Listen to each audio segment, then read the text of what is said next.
Friends, welcome to our channel once again. Today we continue with our discussion of Museveni's relationship with the U.S.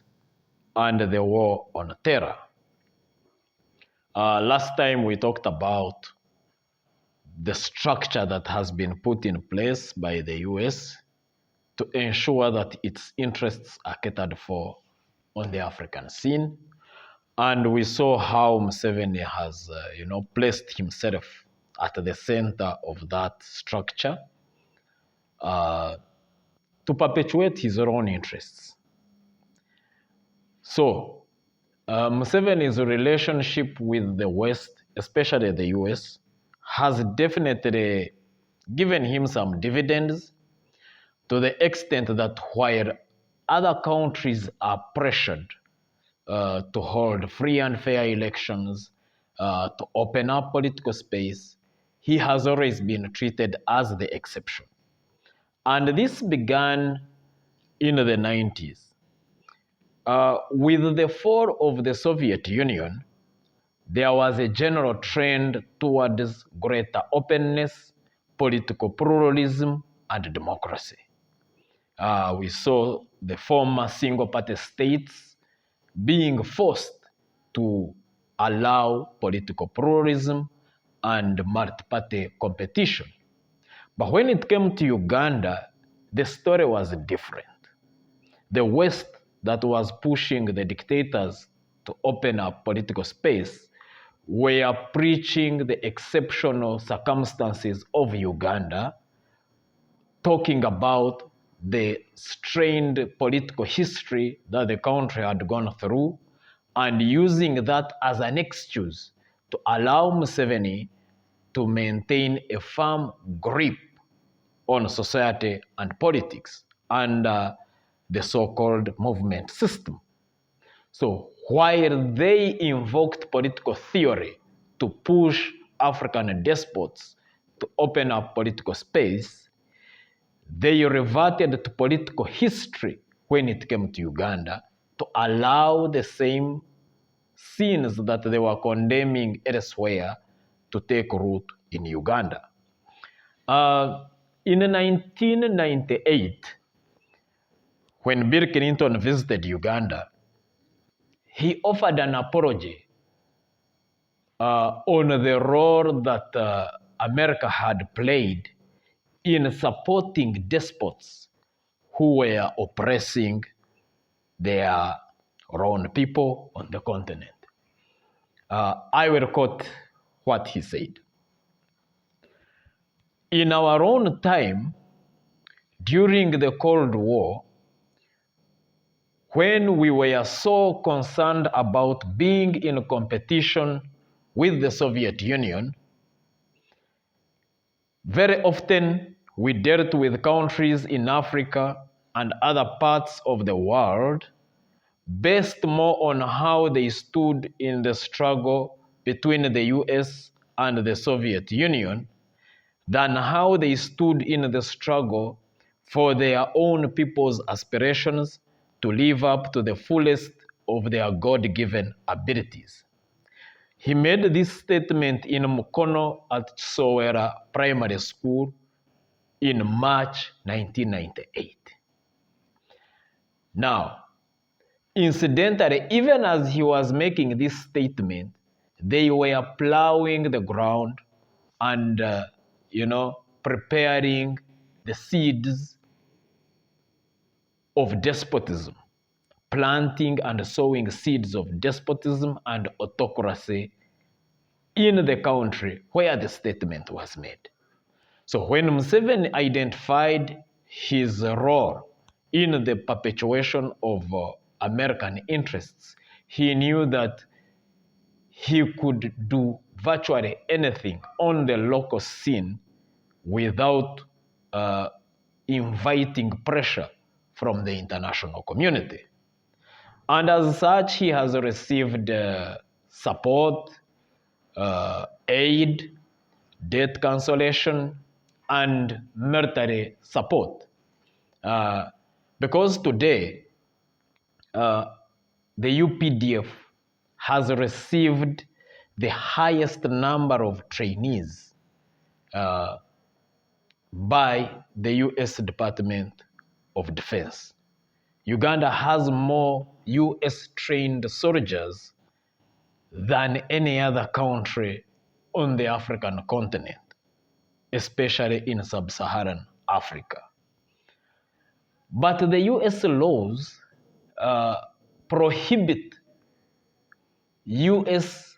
giving assistance to regimes or to armed forces or units that are known to be gross violators of human rights.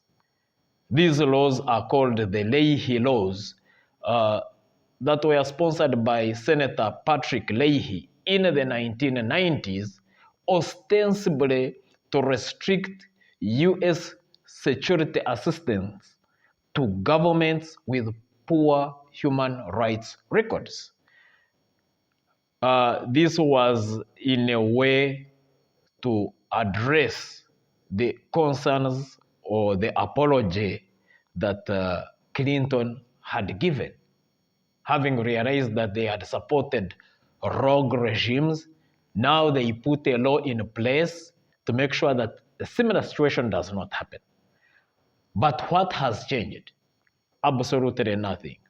The other time everything was legitimized under the guise of fighting communism. Today, it is legitimized under the fight against terrorism.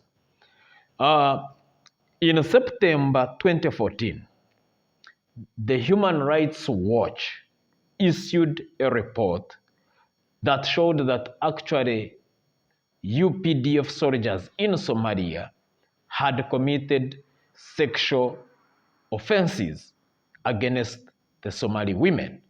They had literally raped them. And so credible was this report that the UPDF suspended 15 of its soldiers, 2 of whom were generals, and instituted investigations. But the United States, which is arming and training those very troops deployed in Somalia, did not raise any issues on that matter. They just let it pass. Why? Because the UPDF is fighting their war in Somalia. Some of the units that have received training include the Special Forces Corps, military police, and CMI. These are units that are known to be the leading violators of human rights in Uganda. But the US will not do anything about it because, according to them, the war on terror is more important than any other considerations that we as Ugandans may have. That be as it may, in August 2022, the US released what they called their strategy towards sub-Saharan Africa. And in this strategy, they say that it is aimed at fostering openness and open societies that are deemed to be more inclined to work closely with the US and to attract investment and trade and to counter the harmful activities of China and Russia. So it is still the same narrative of countering their opponents, but they clothe it in noble objectives of openness and open societies and free trade, but the real objective is to counter their competitors, China and Russia. Now, they also say that in this strategy that they also aim at delivering democratic and security dividends. But when we look at what they do, democracy is really not on the agenda. And like the times of the Cold War, we are still hearing the same thing. Nothing has changed. Therefore, for Africa, for Uganda to get the democracy that we deserve, it will be entirely on our own efforts. It's our efforts that will help us to build the kind of country that we want to live in. All those leaders, especially opposition leaders, who still believe that they can appeal to the West to support their efforts, are daydreaming. The West will give you a very small fraction of what they give the despot. So they will give you $100 and give him $1 million and then claim that actually they are supporting your efforts. They are not supporting your efforts. They are only, giving you some tranquilizers to make you think that they are your friends, while actually they are part of the problem. Therefore, we need to come back to the drawing board and resolve that we will take on the despot in spite of the support that he gets from all these quotas, from the West, from the U.S., from I don't know who. And the despot also knows that for as long as he is playing their game, they will not push him.